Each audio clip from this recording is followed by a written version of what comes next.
오늘 하나님께서 우리에게 주신 말씀은 사도행전 21장 17절부터 36절까지의 말씀입니다.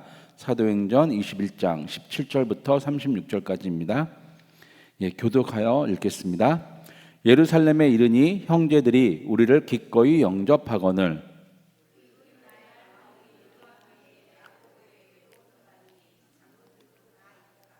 바울이 문안하고 하나님이 자기의 사역으로 말미암아 이방인 가운데서 하신 일을 낱낱이 말하니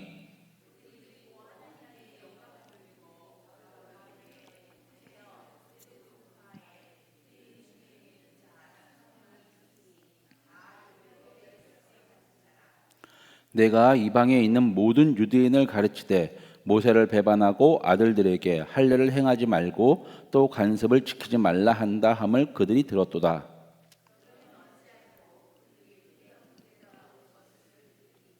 우리가 말하는 이대로 하라. 서원한 네 사람이 우리에게 있으니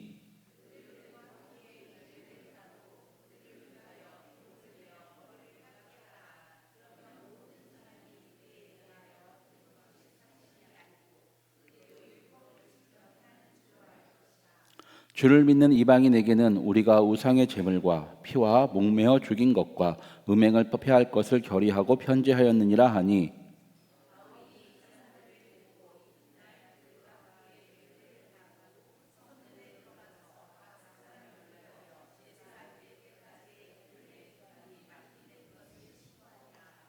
그 이래가 거의 참에 아시아로부터 온 유대인들이 성전에서 바울을 보고 모든 무리를 충동하여 그를 붙잡고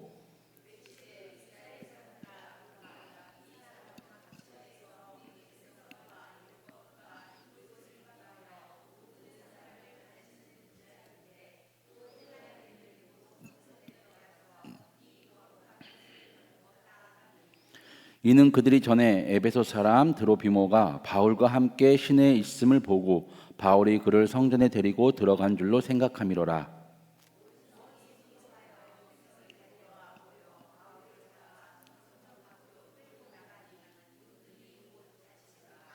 그들이 그를 죽이려 할 때 온 예루살렘이 요란하다는 소문이 군대와 천부장에게 들리매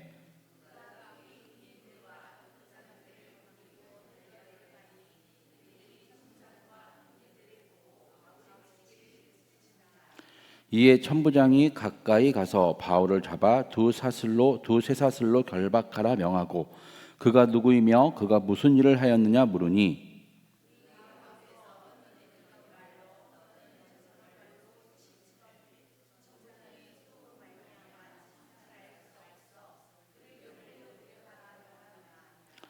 바울이 층대에 이를 때 무리의 폭행으로 말미암아 군사들에게 들려가니 이는 백성의 무리가 그를 없이하고자 외치며 따라가미러라. 아멘. 바울은 모든 3차 전도 여행을 마치고 드디어 예루살렘에 입성을 하였습니다.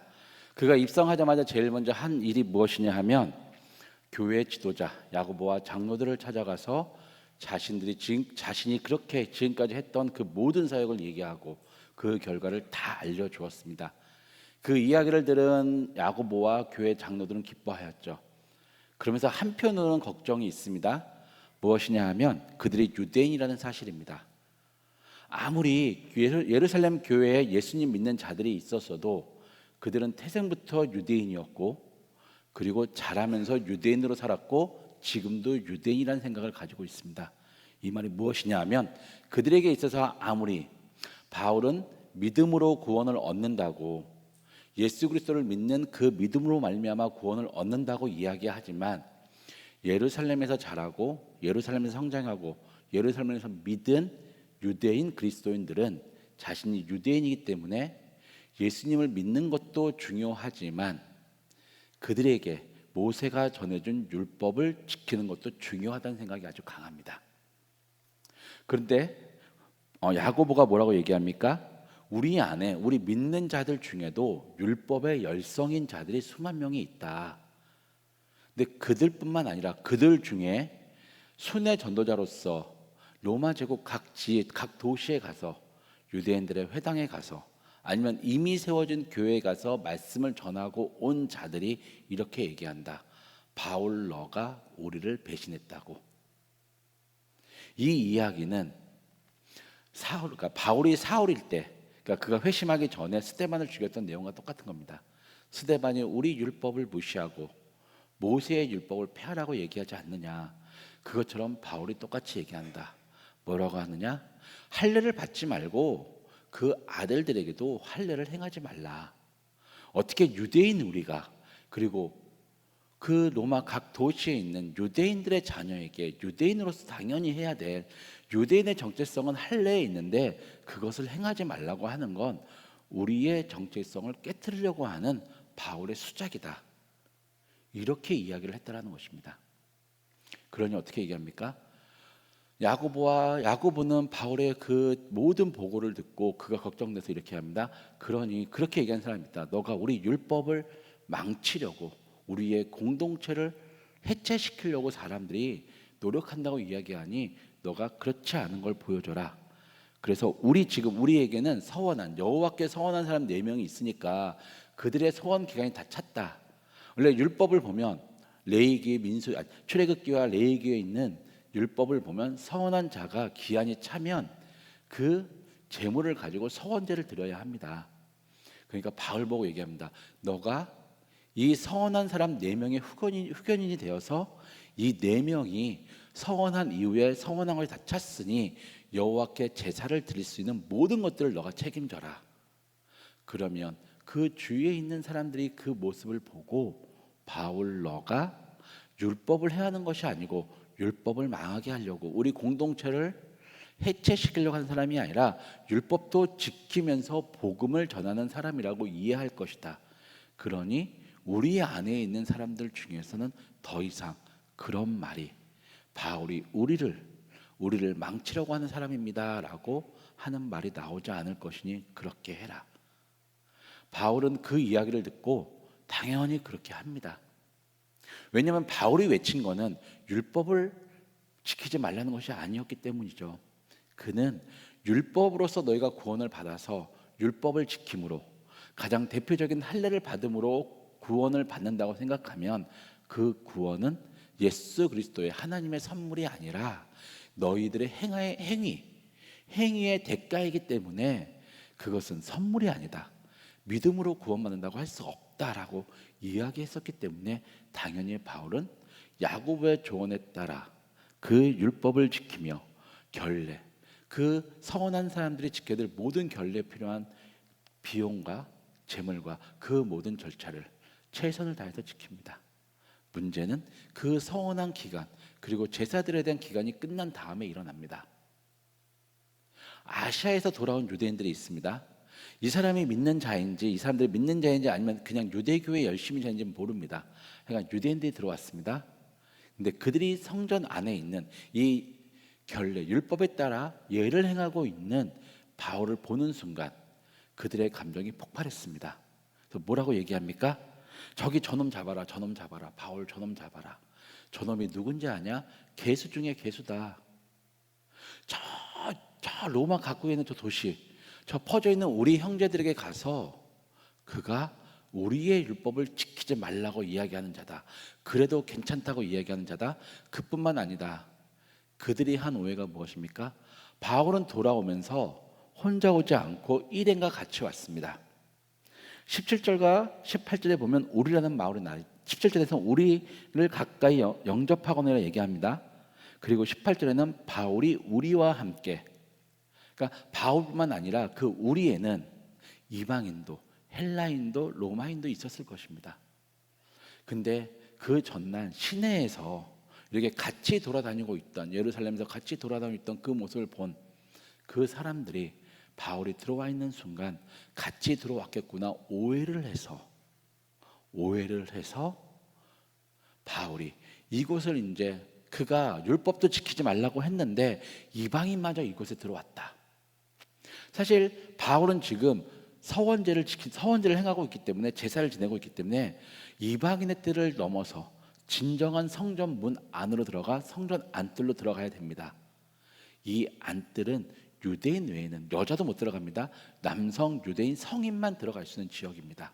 근데 그 안에 바울이 있는 걸 보고 헬라인, 이방인도 같이 있을 것이라 오해를 하고 착각을 해서 그렇게 소리를 쳤습니다. 결국 무슨 일이 벌어집니까? 그 이야기를 들은 유대인들이 폭동이 일어났습니다. 그 안에서 그들이 득달같이 달려들어 바울을 끌고 가고 성전 밖으로, 이방인의 뜰 밖으로 나갑니다. 아니, 이방인의 뜰일 것입니다. 이방인의 뜰로 나갑니다. 그 순간 성전 안에 있던 제사장들이 문을 닫습니다.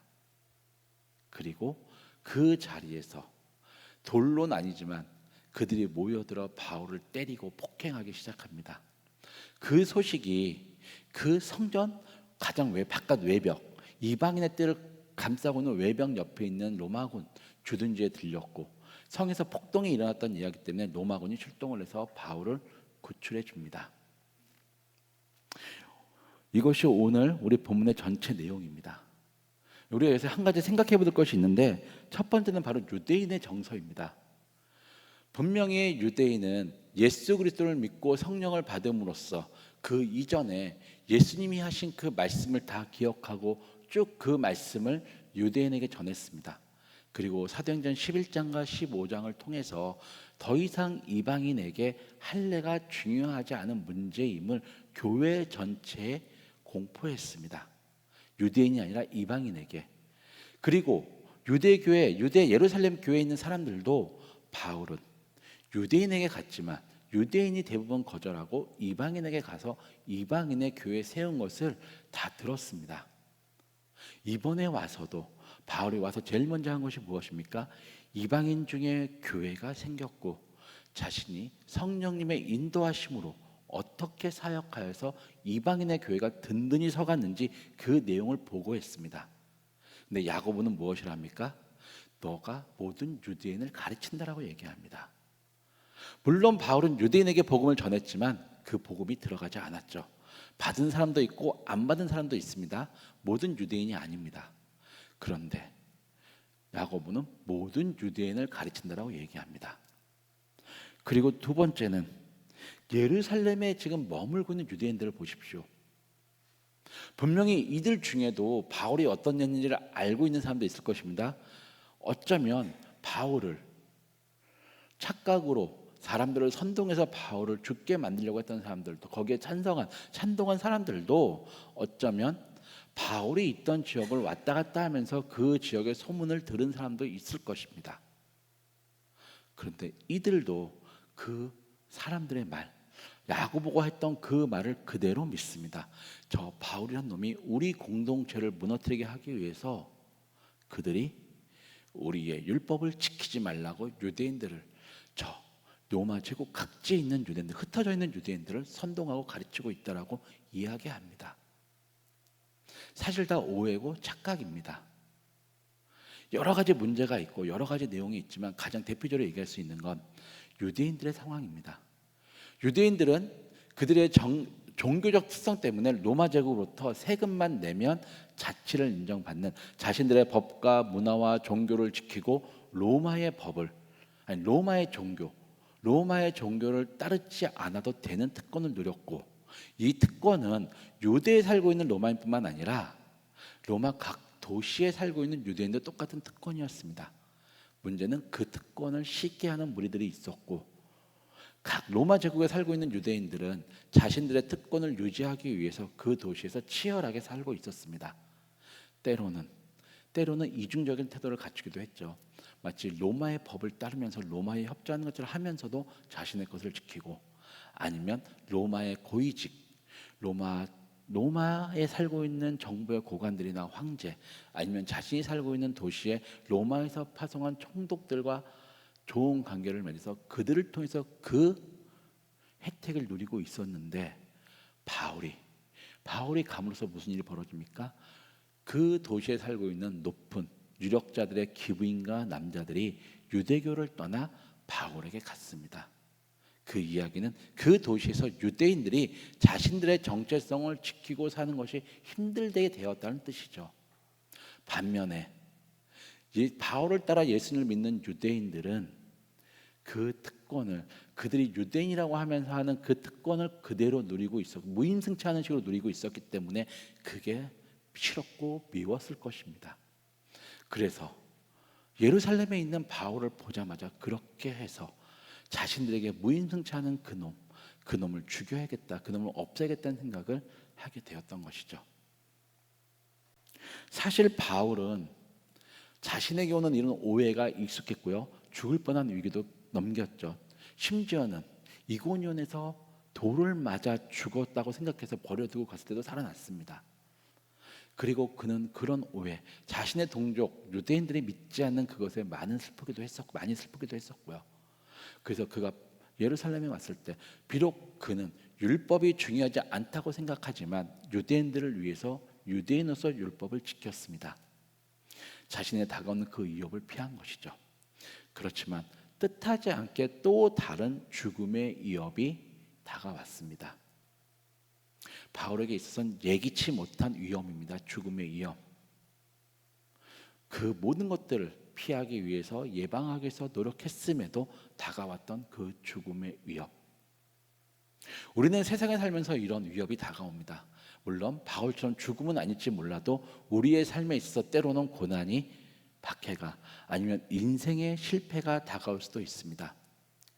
아무리 내 삶을 돌아봤는데 바울처럼, 바울은 정말 하나님의 뜻에 성령의 인도하심에 따라 최선을 다해 열심을 다해서 복음을 전한 일밖에 안 했는데 이런 죽음의 위협이 다가옵니다. 그때 바울은 자신이 무엇인가 잘못했다는 생각은 하지 않았습니다. 그는 이것도 내가 예수 그리스도를 믿음으로써 거쳐가야 될 인생의 길, 인생의 난관이라고 생각했습니다. 우리도 마찬가지입니다. 우리는 때로 우리가 뭐가 안 풀리면 내가 무엇이 하나님께 잘못한 게 있나 없나 그것을 살펴보는데 아닙니다. 우리가 잘못한 것이 없을지라도 우리에게 고난이 다가올 수 있습니다. 욥을 보십시오. 욥은 의인이라고 인정받음에도 고난이 다가왔습니다. 우리의 인생의 고난은 우리의 죄 지은 것 때문에 오는 심판일 수도 있지만 그것이 아니라 우리가 한층 더, 아니면 그 고난을 통해서 하나님의 뜻이 무엇인지 그 길로 가기 위한 하나의 이정표고 갈림길이고 디딤돌일 수 있습니다. 그렇기 때문에 바울에게는 어떤 일이 벌어집니까? 예루살렘에 들어왔을 때는 야고보를 통해서 그가 빠져나갈 방안, 길이 생겼습니다. 두 번째는 예루살렘 성전에서 죽을 위기에서는 예상치 못한, 어찌 보면 유대인으로 볼 땐 천천지 원수였던 로마군이 바울을 구해 주었습니다. 성전문이 닫혔습니다. 원래 제사장들은 죽을 사람이 있다면 그가 재판받기 전에 죽지 않도록 하기 위해서 그를 보호해야 되는 게 율법에 있는 정신입니다. 근데 제사장들은 바울이 끌려나간과 동시에 문을 닫습니다. 바울이 그곳에 죽어서 바울 때문에 그 부정함이 성전에 들어올까 봐 그게 싫어서 제사장들은 문을 닫았습니다. 제사장들이 율법을 지키지 않을 때 하나님께서는 로마군을 통해서, 로마라고 하는 철천지 원수를 통해서 바울을 구원해 주셨습니다. 우리에게 고난이 다가오면 이처럼 바울처럼 우리에게도 또 다른 구원의 손길이 있습니다. 전혀 예상치 못했던 방향, 예상치 못했던 곳, 예상치 못했던 사람으로부터 우리는 그 구원의 도움을 받게 됩니다. 그리고 그 도움은 하나님이 준비하신, 비록 우리가 알 수 없고 우리가 볼 수 없지만 하나님이 준비하신 것입니다. 오늘 본문의 바울처럼요. 그러니 성도 여러분들, 여러분이 고난 받을 때 내가 무엇을 잘못했나 회개기도 하시는 것도 중요하지만 더 하나는 하나님께 더 무릎 꿇으십시오. 회개하기보다는 이것이 무슨 뜻인지, 제가 무엇을 해야 될지, 하나님의 도움이 올 때까지 주님 저를 도와주십시오, 저를 지켜주십시오, 그렇게 기도하십시오. 바울은 쭉 그렇게 하였습니다. 바울은 바로 이 앞 본문에서 죽을 것이다, 그가 잡혀갈 것이다 라고 하는 그런 예언을 들으면서도 나는 그것이 중요하지 않다고 하면서 더 하나님의 뜻을 따르고 당당히 맞섰습니다. 그럴 때 그 도움, 바울은 이미 죽을 뻔하였습니다. 로마 군인에게 들려 올라갔음에도 그는 결국 구원을 받아 살아나게 되었습니다. 하나님은 지금도 우리를 그렇게 도우시고 계십니다. 여러분 힘들 때마다 하나님을 바라보십시오. 그것이 하나님이 오늘 우리를 향한, 우리에게 주시는 하나님의 말씀이며 하나님의 사랑이며 하나님의 뜻입니다. 기도하시겠습니다. 하나님 아버지, 바울은 예상치 못한 어려움, 예상치 못한 환난을 당하였고 직면하였습니다. 그럼에도 그는 사람의 꾀를 써서 아니면 그 고난을 피하기 위해서 행동하기보다는 하나님의 뜻에 따라 그 어려움을 헤쳐나갔습니다. 그럴 때 그에게 다가오는 예상치 못한 도움, 그에게 다가오는 구원의 손길, 그로 인해서 그는 목숨을 건졌고 그로 인해서 그는 더 하나님의 일에 매진할 수 있었습니다. 오늘도 우리에게 고난을 주시고 우리를 시험하시는 하나님, 또한 우리에게 우리가 빠져나갈 길과 우리의 도움의 손길을 준비하신 하나님, 우리가 이 하나님을 바라보며 오늘 하루 살아갈 수 있도록, 그리고 이 하나님께 무릎 꿇고 기도할 수 있도록 우리를 지켜주시고 붙잡아 주시옵소서. 예수님의 이름으로 기도드렸습니다. 아멘.